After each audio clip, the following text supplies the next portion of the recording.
नमस्कार, स्वागत है आपका आपके अपने चैनल उज्ज्वल जीके में और मैं हूं सीमा तेजस। आज हम पढ़ने जा रहे हैं एनसीईआरटी सार संग्रह के अंतर्गत 19वीं क्लास दिल्ली सल्तनत और उसके अंतर्गत तुगलक वंश आज हम पढ़ने वाले हैं। इससे पहले हम पढ़ चुके हैं दिल्ली सल्तनत के अंतर्गत गुलाम वंश को, खिलजी वंश को। ठीक है, तो चलिए पढ़ना शुरू करते हैं। चैनल पर नए हैं प्लीज़ चैनल को सब्सक्राइब ज़रूर कर लें और अगर आप प्राचीन काल पढ़ना चाहते हैं तो एनसीईआरटी सार संग्रह के अंतर्गत आप प्लेलिस्ट में जाकर उज्ज्वल जीके में पढ़ सकते हैं। ठीक है, पहला है प्रश्न, 1320 ईस्वी में तुगलक वंश की स्थापना किसके द्वारा की गई? तो गयासुद्दीन मोहम्मद तुगलक के द्वारा तुगलक वंश की स्थापना की गई और इसे और किस नाम से बुलाते थे? गाजी मलिक के नाम से। सल्तनत काल में नहरों का निर्माण तथा डाक व्यवस्था को प्रारंभ करने का जो प्रथम सुल्तान जो था वो था गयासुद्दीन तुगलक। किस सूफी संत के साथ गयासुद्दीन तुगलक के संबंध अच्छे नहीं थे? निजामुद्दीन औलिया के साथ गयासुद्दीन तुगलक के संबंध अच्छे नहीं थे। देखिए, बंगाल अभियान से जब वो लौट रहा था, कौन? गयासुद्दीन तुगलक, तो उसने आदेश दिया था कि उसके दिल्ली पहुंचने से पहले ही निजामुद्दीन औलिया दिल्ली छोड़ दे।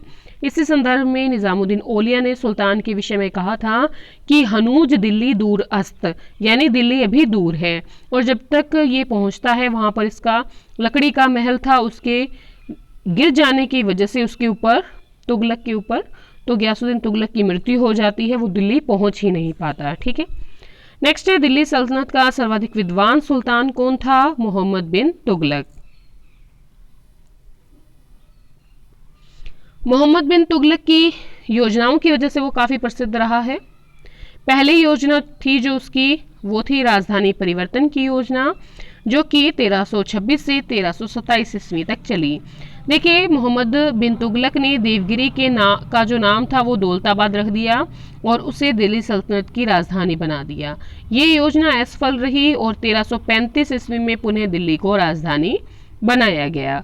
मोहम्मद बिन तुगलक की योजना थी दोआब में कर वृद्धि।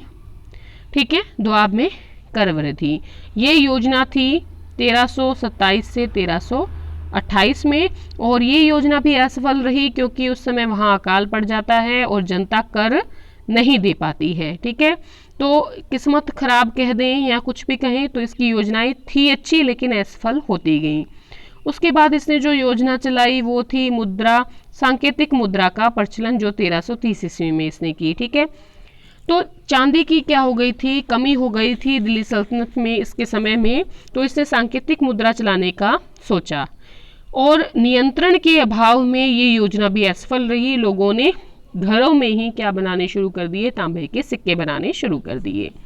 नेक्स्ट थी इसकी योजना खुरासान का अभियान 1336 से 1337 ईस्वी तक और खुरासान पर विजय प्राप्त करने के लिए मोहम्मद बिन तुगलक ने 3,70,000 सैनिकों का गठन किया। बहुत बड़ी संख्या में सैनिकों का गठन कर लिया और साथ ही 1 साल का अग्रिम वेतन भी उनको प्रदान कर दिया। ठीक है, भी तुम एक साल का पैसा ले लो और भर्ती हो जाओ। ठीक है, तो ये योजना भी इसकी असफल रही। उसके बाद कराचेल अभियान आया 1337 से 1338 में। मोहम्मद बिन तुगलक ने खुसरो मलिक के नेतृत्व में 1 लाख सैनिकों को भेजा, लेकिन वहाँ पर क्या था कि मौसमी दशा खराब होने की वजह से यह योजना भी ठंड की वजह से असफल रही।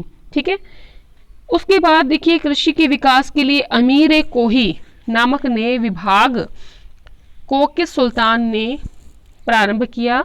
तो मोहम्मद बिन तुगलक ने अमीर कोही नामक नया विभाग कृषि के विकास के लिए प्रारंभ किया। भारत में सर्वप्रथम सांकेतिक मुद्रा का प्रचलन जो हुआ वो मोहम्मद बिन तुगलक के समय में हुआ। मोरक्को निवासी इब्न बतूता मोहम्मद बिन तुगलक के शासनकाल में भारत आया 1333 ईस्वी में। रेहला नामक पुस्तक इब्न बतूता ने लिखी है।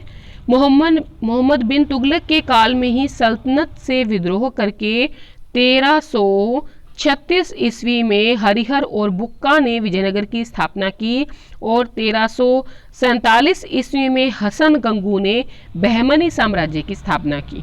ठीक है, होली के त्योहार के सार्वजनिक उत्सव में भाग लेने वाला दिल्ली का पहला सुल्तान था मोहम्मद बिन तुगलक।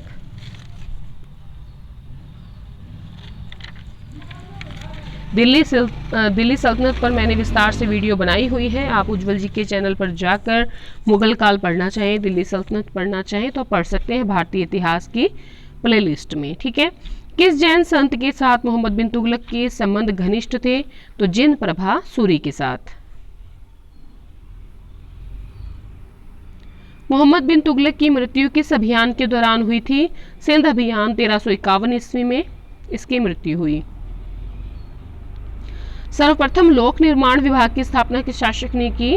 फिरोज शाह तुगलक ने। टोपरा तथा मेरठ से 2 अशोक स्तंभ लेख किस शासक द्वारा दिल्ली लाए गए थे? फिरोज शाह तुगलक के द्वारा। सबसे अधिक गुलाम किस सुल्तान के दरबार में थे? फिरोज शाह तुगलक के दरबार में। ब्राह्मणों पर जजिया कर लगाने वाला पहला मुस्लिम शासक था फिरोज शाह तुगलक। हक के शर्ब नामक सिंचाई कर लगाने वाला दिल्ली का पहला सुल्तान था फिरोज शाह तुगलक। इसने सिंचाई पर, कृषि पर बहुत ज्यादा ध्यान दिया था। दीवान ए बंदगान था दासों की देखरेख के लिए। दीवान ए खैराज होता था असहाय लोगों की मदद के लिए। दीवान ए इस्तिहाक होता था बुजुर्गों असहायों को पेंशन देने के लिए। ठीक है। ये तीनों विभाग जो है फिरोज शाह के काल में स्थापित किए गए थे। दिल्ली सल्तनत का जो तुगलक वंश था उसका अंतिम शासक था नासिरुद्दीन महमूद। नासिरुद्दीन महमूद के शासनकाल में मध्य एशिया के महान सेनानायक जो तैमूर थे वो वर्ष 1398 में आते हैं और भारत पर आक्रमण करते हैं। तो ये इसके समय की महत्वपूर्ण घटना थी।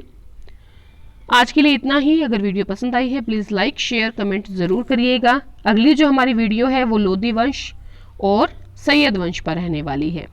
तो धन्यवाद आज के लिए।